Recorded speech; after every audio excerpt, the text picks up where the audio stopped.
I'm aware that many of you have expressed a desire for online counseling, and to that effect, we have a sponsor who will help you and assist you in that respect. So if you will, go beneath the video, you'll find a link to our online counseling sponsor. They have a whole team of counselors that can help you. Practice self-care, get the help that you need.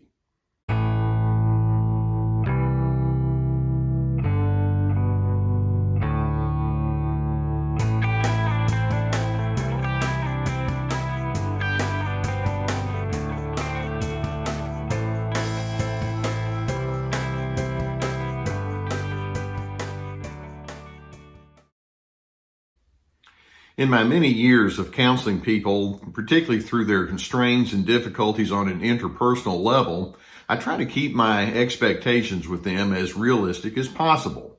We start with the assumption that no two people who are going to have an ongoing relationship are going to have consistent agreement on every single topic.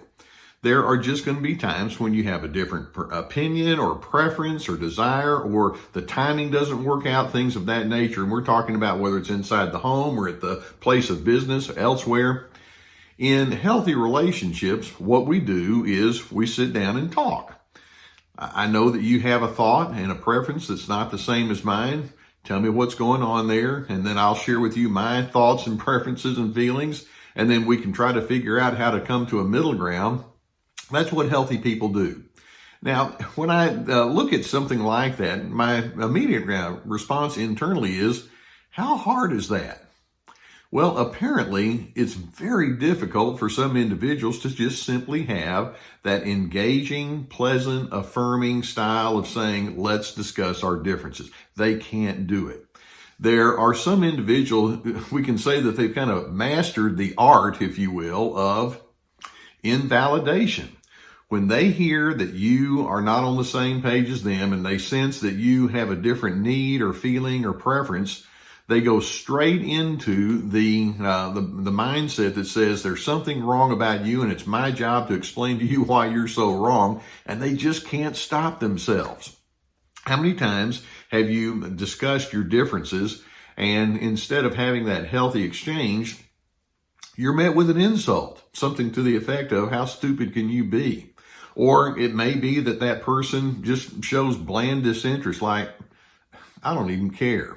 Or it could be that as your plans are discussed, they'll just summarily dismiss any kind of thought or perspective that you have and just blow right by you and interrupt you or speak over you. These individuals can be highly argumentative and critical, and they can poke holes in just about anything that you have to say. And it's a reflection of the fact that they have very low listening skills, but very high demanding tendencies. I'm sure that there have been times when you've been exposed to those kind of individuals, and I know it can drive you crazy. Now, I want you to understand very carefully, when people go very strongly into that invalidation mindset, they're actually trying to lay a psychological trap for you. And by that, I mean they're wanting you to step into your dysfunctional kinds of responses so they can come back and say, this is why you need me to tell you what to do because you're so dysfunctional. For example, they absolutely love it when you go into your high argumentative mode. Forget about the fact that they're being argumentative, but when they see you coming back at them in an argumentative mode, they can say, see, there you are right there. This is why I can't trust your decision-making skills. Or it could be that you go into a high defensiveness and you plead your case heavily, and you feel like you're constantly having to justify and rationalize and explain over and over why it's okay for you to be you. And it's like, well, obviously you're not a very confident kind of person, now are you? That's how they think. Or it could be that you collapse into a mindset of defeat, or you show yourself to be anxious when you're in that person's presence. These invalidators love to see any kind of dysfunctional or dysregulated response from you so that it strengthens them and it allows them to go away feeling like they're the superior person in the equation. Now, some of you have been on the receiving end of invalidation from so many different sources for such a long time that it can actually create a whole lifestyle of response to in reaction to the invalidation that does not serve you well at all. Now, what I mean by that is, let's suppose that you have a deep family history where you've had multiple family members who just invalidate you. And then you have a social situation where some people seem to like you and others, it's like they dismiss you, or at places of work, you have that cantankerous individual that just doesn't seem to have any kind of respect at all for what you bring to the equation. And so some individuals, when their history is so filled with invalidation, they actually can go into a whole pattern of reaction against that. And it's kind of like, well, if I'm going to be invalidated, I might as well act out anyways. I don't even care anymore. And these are the ones who may rebelliously act out behind the scenes, whether they overuse alcohol or overspend money, or they may be prone towards promiscuity and things of that nature. It's like, I don't even care anymore. I don't care what people think about me. Or they can develop a cynical, non-cooperative approach towards people in general. They can go into withdrawal. And so we can have these small intermittent responses to invalidations, or we can have an entire lifestyle of a reaction to invalidations. So what I want to do is pull back and let's see if we can figure out what's going on here. First and foremost, I want you to understand what's going on in the mind of that invalidator. Why do they feel the need to do that? First, we can say with that invalidating person, complexity baffles them. They want to keep things very simple. And you'll notice that people who go into the invalidation mode are very black and white, simple-minded kind of individual. And when you come along and say, well, they're just different nuances, it's like, I don't know what to do with nuance. They just want to fit people into their grooves. And we can see then, because of that these are psychologically lazy people. They don't want to take the time to say, well, you know what? There is a lot of variety in personalities in the way that we do life. Let's make sure that we make a lot of room for that. And let's talk about what all that means. Instead, they just want to hurry up and get to their own finish line. And they don't want to have to take the time to go through all the nuances that might be implied. And then additionally, you want to recognize that people who invalidate are actually displacing their own inner tensions onto you. In other words, these people tend to have a lot of unresolved conflict on the inside of themselves. There's an extremely high probability that they've been on the receiving end of invalidations. And so they've decided that the one who can invalidate the most, or the one who can shout someone down the loudest, or the one who can be the most quietly stubborn, that's the person that wins. And so they're bringing all sorts of inner strain and tension to you, and it's a part of their insecurity. It's a part of their inadequacy. These individuals are actually stuck in what I call pre-adolescent thinking.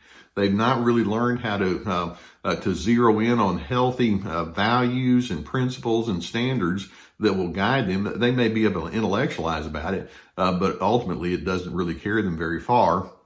And so as a rule, these people tend to be individuals who operate with very low psychological insight. Now, all of that said, I want you to pull back and ask, what is going to be my strategy, for lack of a better word, as I respond to these chronic invalidators? Now, first and foremost, above all, let me just suggest, stay objective. Know what you're dealing with, and pull back and realize that when that individual comes at you with all of their invalidations, it says a whole lot about a lot more about their psychological immaturity than it does about you. And I'm hoping that you have had enough time objectively to think about who you want to be. I'm hoping you can decide, I don't want to be that rebellious person, or that angry person, or that argumentative person, or that defensive person.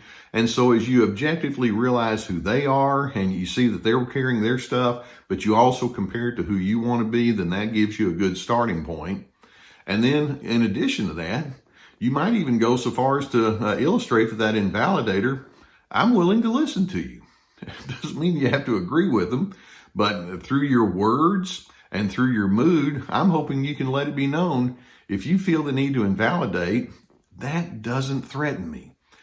It's not your favorite thing, but it's not like you're going to fall apart either just because that person says, I think you're an idiot, or where did you come up with that? You can show and take it further and show a willingness to even elicit input from them. What are you trying to tell me? And help me know what's so important to you. Then, as all of that is established on your side, you can still decide, okay, I'm hearing your input. Now it's my turn, and my turn says I'm going to go ahead and act upon the procedures that I deem to be most appropriate. I'm going to take my own initiatives, and then if they want to continue to invalidate, you stay firm. In other words, just the fact that your willingness to hear doesn't mean that you're going to just collapse either. You can still stay firm, you can have your assertiveness, and you can have your decisiveness in the way that you manage things. And then beyond that, it does kind of cause you to pull back and say, now, knowing that I'm with somebody that invalidates is kind of a general rule. I have to assess how far I want to go in this relationship. This is not somebody that I can trust. It's not somebody that has a real mature way of life. And so I'm going to give myself permission to say yes or no to the future viability of that relationship. You can tell a lot about a person's character by the way that they manage their differences with other individuals. And when people just routinely show their invalidation, it basically shows these are not people who are very highly evolved, if you will, in their relationship skills. That being the case, know what you're dealing with, but at the same time, don't respond in kind. Don't step into their traps, and be the healthy alternative, knowing that if they don't reciprocate, at the very least, there's one person in the equation that's going in the right direction. I want that for you. Don't let them establish who you're going to be. Now, I hope that videos such as this give you some good food for thought. If you've not already done so, I would encourage you to hit the subscribe button for our Dr. Les Carter channel. We already have the Surviving Narcissism channel, but you can also subscribe to this one. In addition, it might be that you'll decide that you could use some counseling to have somebody help you sift these kind of things out. And if that's the case, we have an online sponsor that can help you find some online counseling, and we have a link below that would take you to that. In addition, we have resources below for my books, and we have my free-to-be course and other webinars that are out there, and more that are on the way. So avail yourself to our resources. If somebody wants to invalidate you, that's on them. I'm hoping you can decide that in those moments, that's when your healthiness has its best chance to show up. And I want you to be the kind of person that says, I'm up to the task. I'm on to you people who have that immaturity. No, thank you. I don't want to join you in that same space.